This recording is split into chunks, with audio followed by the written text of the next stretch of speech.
बनारस रंगों का शहर है।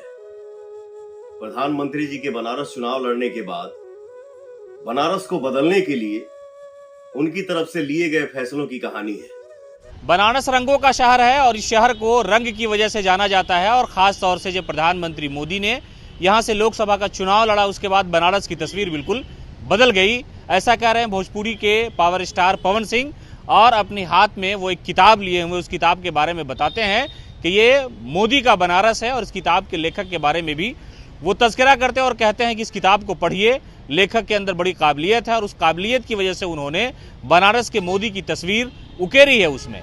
इसलिए कि जब प्रधानमंत्री मोदी को भारतीय जनता पार्टी ने पीएम का उम्मीदवार की घोषणा की 2014 में, उसके बाद से ये अटकलें लगाए जानी शुरू हो गई कि आखिरकार प्रधानमंत्री चुनाव कहाँ से लड़ेंगे। उन्होंने फैसला लिया और बनारस को अपना शहर चुन लिया और उसके बाद उन्होंने वहाँ से लोकसभा का चुनाव लड़ा और लड़ने के बाद उन्हें जो प्रचंड जीत हासिल हुई उसके बाद वो लोकसभा पहुंचे और वहां पर भारत के लोगों को धन्यवाद देते हुए उन्होंने बनारस का भी शुक्रिया अदा किया।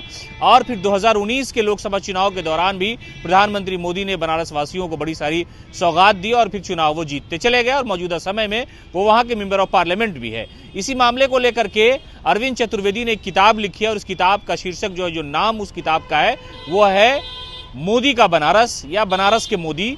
इस तरह की चीज़ें जो है लोगों के सामने वो लाने का प्रयास कर रहे हैं। इसी को लेकर के पवन सिंह ने एक तरह से लोगों से यह आह्वान किया है, यह अपील की है कि इस किताब को आप पढ़िए। इस किताब में आपको मोदी और मोदी का बनारस और बनारस में जो मोदीपन है वो आपको नजर आएगा, किस तरह से जब बनारस से वो मेंबर ऑफ पार्लियामेंट चुन करके लोकसभा पहुंचे और प्रधानमंत्री बन गए। तो इसलिए बनारस के लिए सौभाग्य की बात है और बनारस को भी अपने आप पर यह गर्व हो सकता है कि प्रधानमंत्री मोदी यहाँ से चुन करके लोकसभा पहुंचे और पहुंचने के बाद वो प्रधानमंत्री हो गए और दोबारा भी वहाँ से चुन लिए गए। तो कुल मिलाकर के उस किताब में यही सारी चीज़ें हैं और किन किन बारीकियों को उस किताब में लिखा गया है, लोगों के सामने लाया गया है। मोदी के का जो राजनीतिक एक व्यक्तित्व है वो और बनारस की खूबसूरती और बनारस में जो मोदी के आने के बाद विकास हुआ है वो सारी चीज़ उस किताब में हो सकती है। इस किताब को पढ़ने की अपील जो है पवन सिंह कर रहे हैं। पवन सिंह के बारे में ऐसा कहा जाता है कि वो भारतीय जनता पार्टी के टिकट पर आरा से चुनाव लड़ने की कोशिश कर रहे हैं। इससे पहले जब भारतीय जनता पार्टी का एक प्रोग्राम राजधानी पटना में हुआ तो वहाँ पर उन्हें बुलाया गया था और उन्होंने गाना भी गाया था, प्रधानमंत्री मोदी की सराहना की थी, भारतीय जनता पार्टी की तारीफ की थी।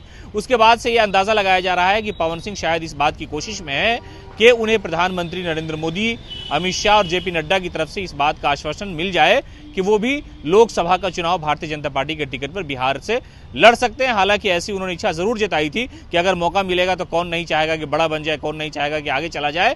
तो कहीं ना कहीं उनके दिल में जो ये बात है, जो इच्छाएं हैं कि भाई लोकसभा का चुनाव वो लड़े और ये बात वो कह चुके हैं कि अगर वो चुनाव लड़ेंगे भी तो भारतीय जनता पार्टी के टिकट पर ही लड़ेंगे। और अब पवन सिंह जो है प्रधानमंत्री मोदी के पर लिखी गई किताब और बनारस पर लिखी गई किताब का प्रचार प्रसार करते नजर आ रहे हैं। वो लोगों से अपील कर रहे हैं कि इस किताब को पढ़ना चाहिए।